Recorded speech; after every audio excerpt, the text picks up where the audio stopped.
ዋጋ ስታይ አንተ ነህ አንደኛ ተመስገን። በእውነት እኔ እንጃ ደስታውን ምንም አልቻልኩትም። ለምን በጣም ሀሳብም ስለነበረኝ የሆነ ነገር አጋጥሟት ቢሆን በጅዳ ላይ ቤተሰቦቿ አይከሱኛል ወይ የሚለው ስጋት በጣም ትልቅ ስጋት ነበረኝ ሀቢባዬ።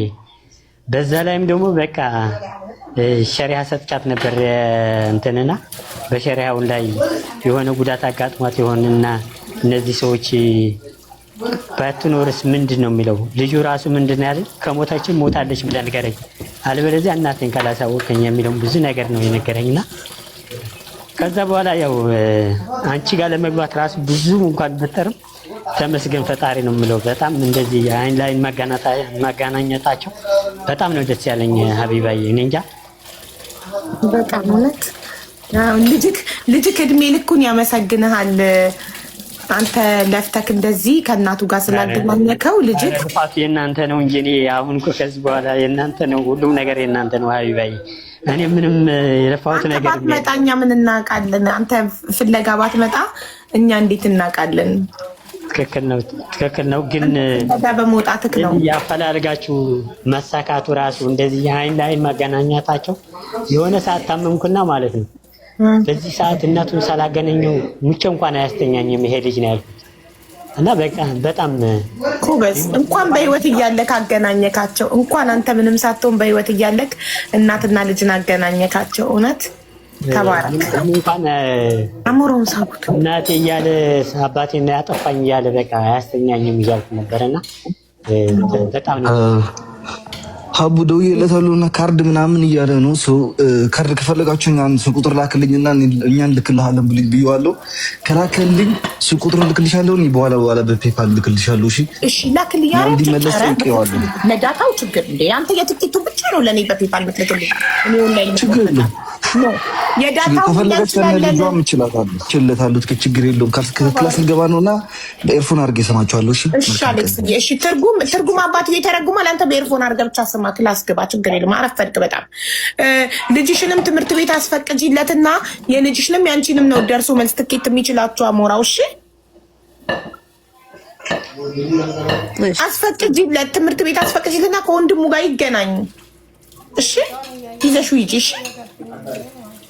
እሺ ያው ድምጣችሁ ተሰምቷል። ኮሜንት እዚህ ላይ የሆነ ሀሳብ ልስጣችሁ። ያው ለእናንተ ሁሉም ነገር አስቸግሬያችኋለሁና እሷ ወደ አዲስ አበባ ምናልባት አዲስ አበባ ይሻላል ብዬ ነው። ልጁም ወደ አዲስ አበባ እንዲገቡ አዲስ አበባ ይሻላል። እሺ አንተ እንዳይሻላል ለምን ለሁለታቸው የሚቀርበው እንደዛ ነው ብዬ ነው የማስበው። እሺ በላይም የዛኛውም ወንድሞቹም እዛ ስላሉ እሺ ወንድሞች አሉት። የማን የኔ ልጆች አሉ አዲስ አበባ ላይ። ጥሩ በቃ እንደዛ ከሆነ አንተ ልጆች ካሉ ከአዲስ አበባ ላይ እሱም አዲስ አበባ ይምጣ፣ እሷም እህቷ ጋር ልጇን ይዛ ትምጣና አዲስ አበባ ላይ እናገናኛቸው። እንደዚህ አዲስ አበባ እንዲገናኙ ብናደርግ ይሻላል ብዬ ነው የማስበው። ለምን ከዛ ወደ ባህር ዳር ምናምን ለመሄድ እንኳን ካለው አማርኛ የማይችለውን ምን እንደሚያጋጥመው ስለማይታወቅ ማነው ባህር ዳር የሚሄደው? እሱ እኮ ወደ ባህር ዳር አይሄድም። እሷ ነበረች እኮ መቀሌ የምትሄደው። ኦኬ እሺ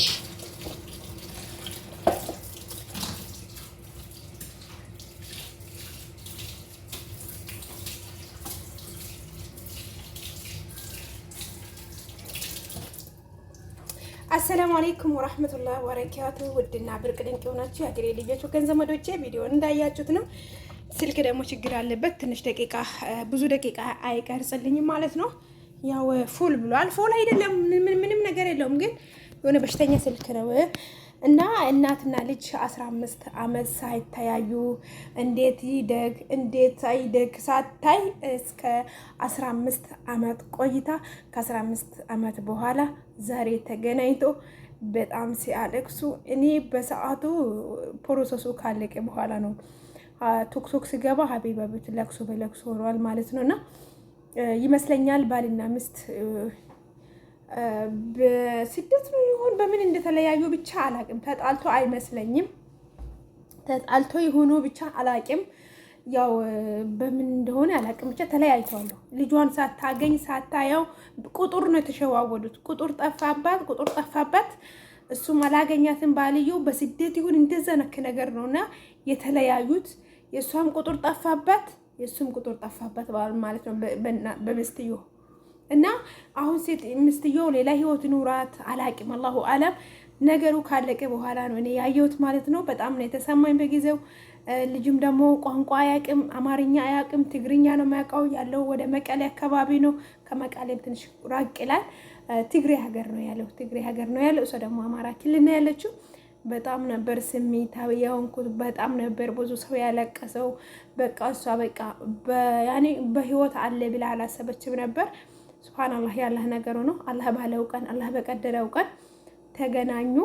አሁን ለልጁ ሀቢባ ስልክ ገዛችለት ባለ 30 ምናምን ሺህ ብር 33 ሺህ ብር ነው ምናምን ነገር አወጣች ማለት ነው። ሌላዎቹ ሰዎች ደግሞ ምንድነው ያደረጉት? እናትየው እስከ መቀሌ ልትሄድ የትኬት ቻሏት ማለት ነው። እናም ያው ለልጁም ለእናትየውም ስራ ስለሌላት እርዳታ ሊያደርጉላቸው ነው ማለት ነው። እንግዲህ አላህ የሰውን ልጅ ሲያገናኝ በቀላል ነገር ነውና እቺ ልጅ እንግዲህ ወይ ሀቢባ ገመታ ወይ አፋልጉኝ ቢላ ይሆናል ልጇን። እኔ ግን እንትኑን አልሰማሁትም። በቃ መጨረሻ ላይ ነው ሁሉንም ነገር ያየሁትና አያችሁ፣ ወንድምና ወንድም ናፍቀከኛል እየተባባሉ የት ላገኝክ፣ እኔም ናፍቀከኛል። ያ በቃ በጸባይ አልተግባቡም፣ ያኔ በቋንቋ አልተግባቡም ማለት ነውና በጣም ያሳዝናል። እናትና ልጅ ተለያይቶ መኖር እንኳን እኛ 15 ዓመት ይቅርና ማለት ነው አሁን ስደት ላይ 7 ዓመት 5 ዓመት ይብዛ ካን እስከ 10 ዓመት የቆየናለንና ልጆቻችንን ሳናው የሰው ልጅ ደግሞ እስከ 15 ዓመት ልጁን ሳያይ ቆይቶ በቃ እሷ ምንም አላመነችም፣ ህልም ነው የመሰለኝ ብላ በጣም ታለቅሳለች። እና አላህ በሰላም ያገናኛቸው። ያው ከ6 ቀን በኋላ ሄዶ ይገናኛሉ። የት? መቀሌ። ለሷም ትኬት ተቆርጦላታል። ለሁለት ነው ትኬት ተቆረጠላቸው። እሷ የት ነው የምትሄደው? ልጁ ያደገው ሀያቱ ጋር ነው፣ የሰውየው አባት ጋር ማለት ነው።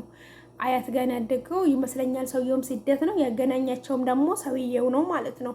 ልጅና እናትን ያገናኘ ሰውየውን አባቱ ማለት ነው። እና ለሱም አላህ ኸይር ጀዛውን ይመልስለትና በጣም ያሳዝን ነበር። በጣም ስሜታዊ ሆኜ በቃ ነበር ብቻ እኔ በቃ የሚያለቅስ ካገኘው ማለት ነው ማልቀስ ነው ስራዬ፣ ማልቀስ ነው ስራዬ። ድሮ በልጅነት እንደ አይነት እንትን የለብኝም። አሁን ምን ነበር መሰላችሁ ስልኬ እንዳይቋረጥ እንጂ ሰው ለቅሶ ቤት ከሄደ እንዴት ሆኖ ነው የሚያለቅሰው? እንዴት ነው እንባ የሚመጣበትን ነበርና እስካሁን እኔ ሰው ቤት ሄጄ ለቅሶ አልቅሽ አላቅም። ሰው ሞቶ ምናምን ይሞታል፣ ግን እኔ አልሄድም። ያን አይልም ወዳው ነው ወደ ከተማ የገባሁትና ገጠር አካባቢ እንዲህ ለቅሶ ኖሮ ምን አስፈራኛል መሰላችሁ? ለቅሶ ቤት መሄድ መልቀስ አስፈራኛል። አራስ ቤት ሄዶ መጠየቅ አስፈራኛል። እኚህ ሁለቶች አስፈሩኛል። ለቅሶ ቤት ከሄድኩኝ እንዴት ነው እምባዬ የሚመጣው ላለው ሰዎች አሁን ሚዲያ ላይ ሳይ ማለት ነው በቃ እምባዬ እንዲስፈሽ ነው የማየው። ሰዎች ሳይለቅሱ በቃ አብሬ አላቅም አልቆጣጠርም እምባዬን ማለት ነውና በጣም ነው ያስለቀሰኝ ዛሬ ራሱ።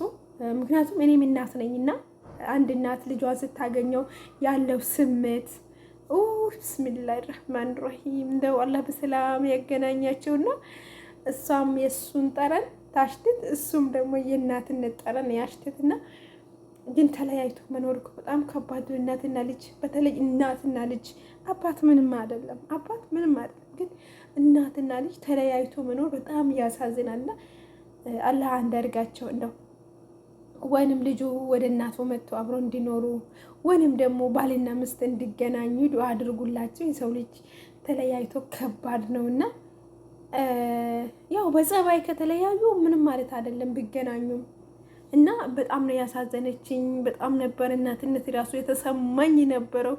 በጣም ነበር እያለቀስኩኝ የነበረው። ህዝብ ነው ያለቀሰውና እሱም በቋንቋ ባለመግባባታቸው ብቻ ሰው ነው እየተረጎመላቸው የነበረው እና ቪዲዮ ይሄ መስል ልጆች እናትና ልጅ እንደኔ ባይራራቁ በስልክ ቢገናኙ በቃ አለ አይደል ይመስለኛል። ወይ በረብሻ ወይንም በስደት ነው ብቻ በሆነ ነገር ነው።